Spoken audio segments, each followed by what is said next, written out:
My name is Alisha and I am 21 years old. I lived a perfectly ordinary life. I never imagined that one ordinary evening, just like any other, could turn into the darkest, most terrifying night of my life. It all started with a misunderstanding. One small event that changed how I looked at the world, and especially at justice, forever. It was late evening when I left the coaching center. The streets were quiet. The wind carried that strange, heavy feeling of loneliness that often settles when the city goes to sleep. I was walking home, just a few blocks away, when suddenly a police van stopped right beside me. 2 officers stepped out. They asked for my name. I hesitated, confused, but I answered politely. Then one of them said, "You're under investigation. Please come with us." My heart began to pound. Investigation for what? I asked. They didn't answer. They just told me, without emotion, to sit in the van. People from nearby shops began staring. I wanted to shout, to explain that I hadn't done anything wrong. But my voice simply froze in my throat. I had lost control before I even knew what I was fighting. When we reached the station, the air hit me instantly. It smelled of smoke, sweat, and fear. The walls were dark, and the sound of typewriters and ringing phones filled the room like an anxious orchestra. A female officer took my bag, my phone, and told me coldly, "Sit there and wait." I sat on a hard wooden bench, trembling. I could see other people inside the lockup. Some were shouting, releasing their anger. Others were silent, like statues resigned to their fate. My body was shaking, but my mind kept whispering its fragile truth. You're innocent. You've done nothing wrong. After what felt like an endless hour, an officer came to me. He was okay, but his manner was angry. He slammed a file down and said, "Your name came up in a case of stolen jewelry. Someone saw you near the scene." My stomach twisted. "What? No, that's impossible," I cried out, but he didn't seem to care. He just kept staring, his tone harsh, his questions endless. Every word I said felt useless. The more I explained, the less they believed me. Then another officer, standing nearby, smirked and delivered the cruelest line. "Girls like you always have stories." His words pierced my heart. I felt utterly humiliated and completely helpless. Hours passed painfully. The fluorescent lights buzzed overhead, and the clock on the wall moved slower than time itself. I was exhausted, hungry, and deeply scared. At one point, a senior officer came in. He was older, with a seemingly calm face, but incredibly sharp eyes. He looked at me for a moment and said softly, "Tell me the truth, and you'll go home soon." I desperately wanted to believe him. I told him everything again. Where I was, the exact time I left the center, who might have seen me. Midnight arrived. The station grew quieter, but my fear grew stronger. I could hear faint, echoing laughs from the corridor, the heavy sound of boots on the floor. I wrapped my arms around myself, trying to stay calm, trying to find some small piece of safety. I had never felt so unsafe in my life. A female constable later brought me a thin blanket. "You can rest here till morning," she said. I thanked her, but my eyes stayed wide open. I didn't trust anyone. I thought about my mother. She didn't even know I was here. What would she think? I stared at the dim bulb above me, tears silently rolling down my cheeks.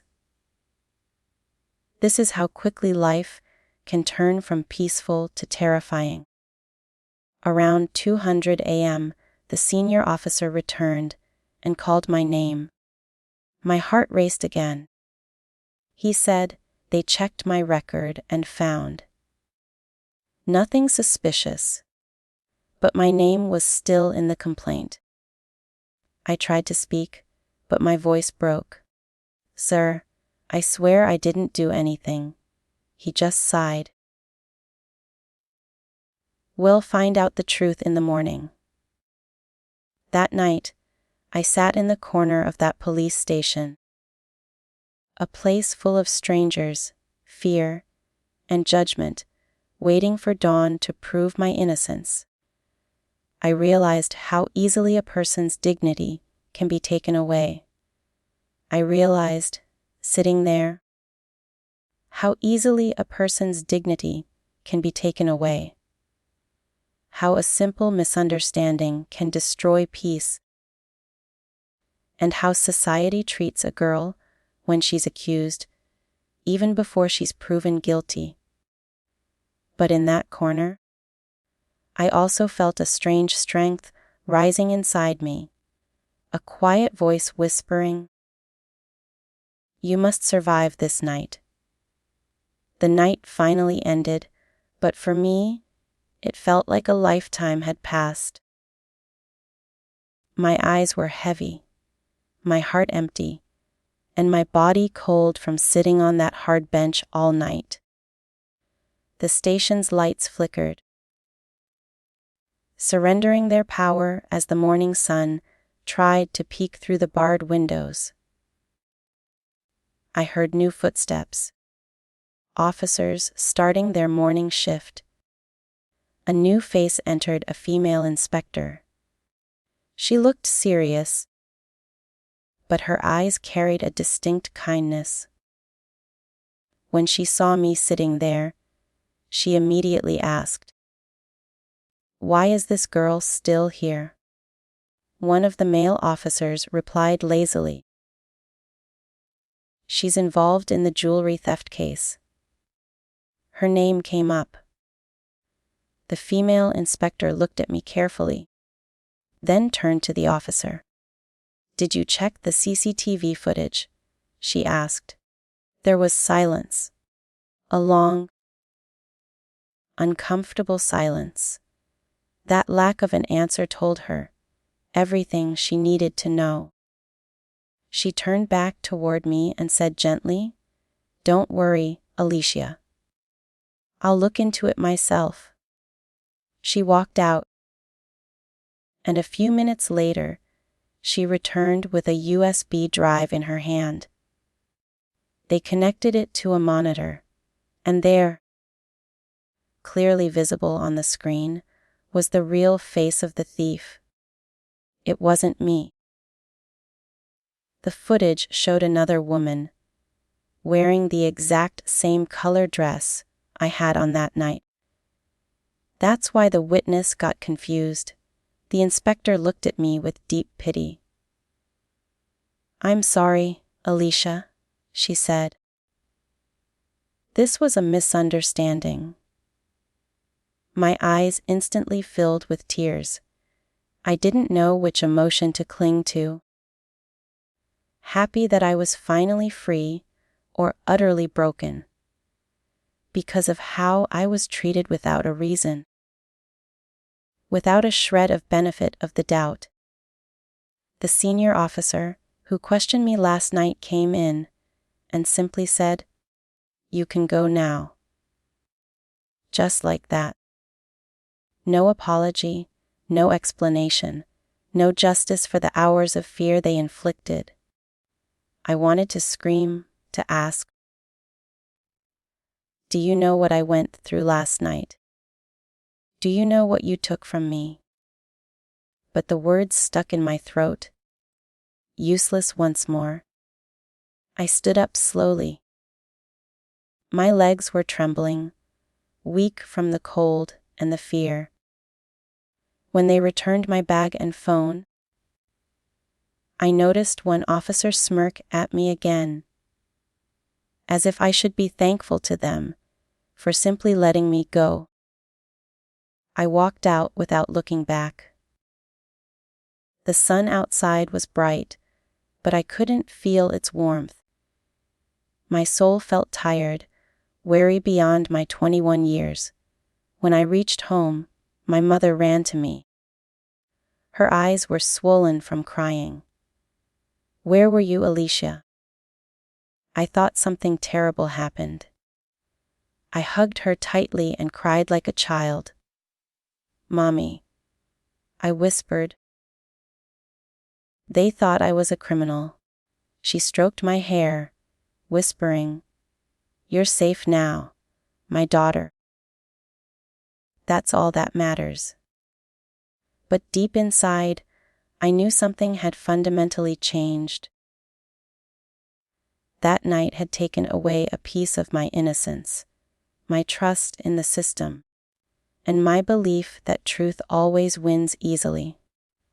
For days, I couldn't sleep. Every sound reminded me of the station, the laughter, the echo of boots, the cold stares. I realized how many innocent people must be suffering behind those walls, unseen, unheard, and unloved. One evening, I gathered the courage to go back to the police station. Not as a victim, but as a voice. I met the same female inspector who helped me. I thanked her and said, "Ma'am, I want to help other girls who go through what I faced. Many of them don't survive that night emotionally." She smiled. "That's brave, Alisha. The world needs girls like you." That moment changed everything for me. I decided to study law. I wanted to become the kind of person who could protect others, who could stand up for truth, and who could make sure no innocent girl ever has to spend a night in fear just because of a mistake. The moral message. That night taught me something important. The world judges women too easily but protects them too little. Every woman deserves safety, dignity, and respect. No matter where she is or what time it is. If you see injustice, don't stay silent. Speak up. Because silence supports the wrong side. If this story touched your heart, don't forget to like, share, and comment your thoughts below.